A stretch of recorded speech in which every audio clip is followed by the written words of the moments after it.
थासारियाथ' बिराद मोजाङाव फैदों दा स्ट्रागोल खालामगासिनो दं आंनि कर्मिफ्रा गासिबो। 12 नंनि सिमा हिसाबै बहुद माने खामानि मावबाय थादों ब्लक, प्राइमारि, बुथ कमिटि। दासिमावहाय बिराद माने आङो दा जेसेबां जे जायगायाव थाङो बेयाव माने खुनु माबायानो गैया आरो दाउटआनो गैया फुरा ओंखारो पाब्लिकफ्रा फुरा सापर्ट दं जोंनि टिएमसि हिसाबै बे आरो 100% आङो 10निफ्राय गैयाबाबो 15सिमखौ आं नाजागोन आरो बेयाव आं जेरैखिजाया देरहाथारगोन आरोखि। फैबाय थानाय बिटिसि सरकाराव जोङो बेक्तिगत बा हारसिं सिंगोलै जोङो सरकार दानो हायाब्लाबो जोङो बेयावहाय किं मेकार जानानै जोङो माने जाय बांसिनै माबा जागोन सरकार दानायनि केपासिटि जागोन जों बिसोरजों गोरोबनानै जों सरकारखौ दाफागोन। जोङो दा 20था होनायाव जोङो मथा-मथि 10थाखौ जों आसा खालामदों।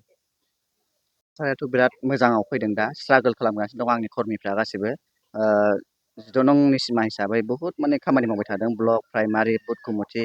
दासिमावहाय बिराद माने आङो दा जेसेबां जे जायगायाव थाङो बेयाव माने खुनु माबायानो गैया आरो दाउटआनो गैया फुरा ओंखारो पाब्लिकफ्रा फुरा सापर्ट दं जोंनि टिएमसि हिसाबै बे आरो 100% आङो 10निफ्राय गैयाबाबो 15सिमखौ आं नाजागोन आरो बेयाव आं जेरैखिजाया देरहाथारगोन आरोखि।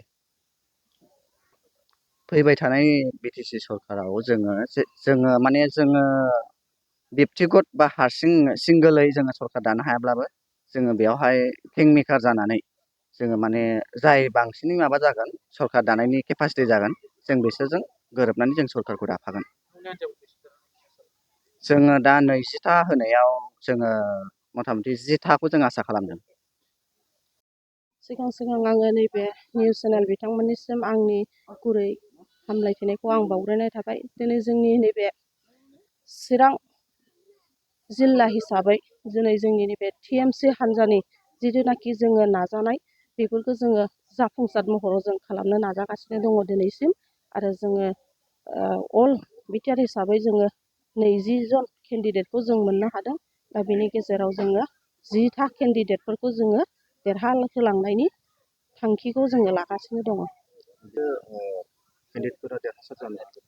जोंनियाव ओरैनो जोङो 20 जनखौ जों होनाय जादोंमोन। दा बिनि गेजेराव जोङो गैयाब्लाबो 17 जनखौ जोङो दैखोहरनायखौ जोङो थांखि लाबाय थादों जिल्ला पार्टी हिसाबै।